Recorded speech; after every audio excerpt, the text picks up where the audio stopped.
Welcome to the Magic Channel.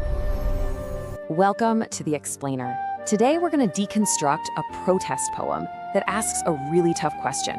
What happens when the people in charge are the ones actually causing all the harm? We're going to break down how this poem uses language to tell this incredible story of a society falling apart, of deep inequality, and the fight over who even gets to define words like justice and terror. Okay, let's just dive right into the heart of the poem's challenge. This quote, it really sets the stage for everything. It's this bold accusation that just flips our whole world upside down. It argues that in a system that's completely broken, the line between hero and villain, well, that's just decided by whoever has the most power. So to really get that provocative idea, you first have to see the world this poem is painting for us. And what's interesting is the poem doesn't start with protests or shouting. Nope, it starts with this really haunting picture of a society where everything you're supposed to count on has just collapsed. So the poem just starts listing these failures, one after another, almost like a checklist of despair. It kicks off with education, the very foundation of any hope for the future. And this isn't just a minor complaint, it's like the very first domino to fall in this long, sad line of decay. And this is such a key move, because it shows the breakdown isn't happening in just one place.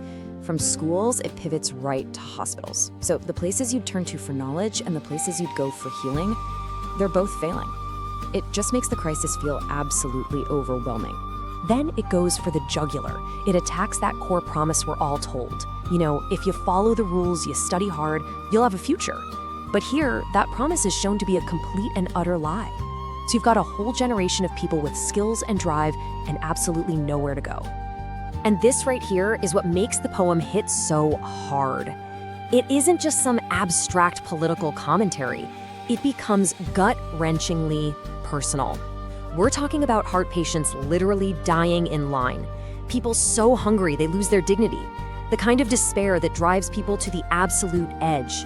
These are the real, devastating consequences. So now the poem shifts gears.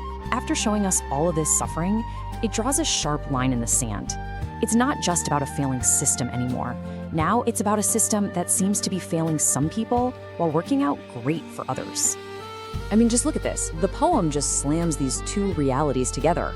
On one side, you've got total desperation, people drinking salt water as medicine.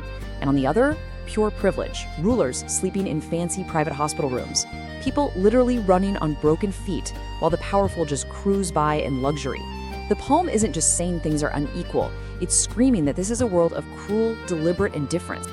Okay, so the grievances are all laid out. The society is broken, and there's this giant chasm between the haves and the have-nots.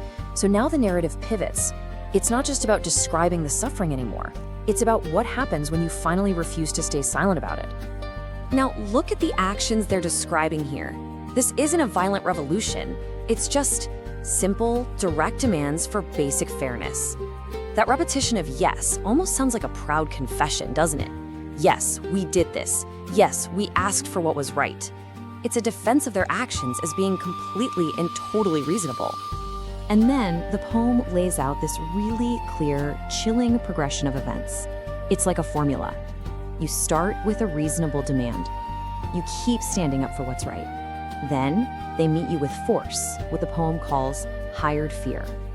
And for doing all of that, you get branded with a dangerous, dehumanizing label. And this is the poem's knockout punch. It's where the entire argument just comes to a head. The speaker doesn't try to deny the label terrorist. Nope. Instead, in this incredible act of defiance, they grab control of it and redefine it completely on their own terms. It's like the poem is writing its own dictionary entry here. See, in this new world, a terrorist isn't a person who uses violence. It's a historian. It's a storyteller who speaks truth to power. The word that was meant to be an insult is completely transformed into a symbol of courage. This final defiance statement just brings the whole thing home. It completes the transformation. You see how the word terrorists is in quotes now? That's intentional. It signals that this word has a new, reclaimed meaning.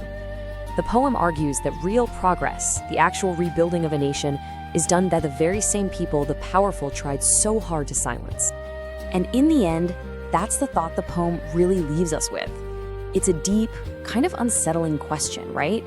It forces you to think about how words themselves can become weapons, how labels are used to justify all sorts of things, and how just the act of redefining a word can be a revolutionary act all on its own. It's a ballad not just about protest, but about the incredible power of language in the fight for justice. Thank you for watching.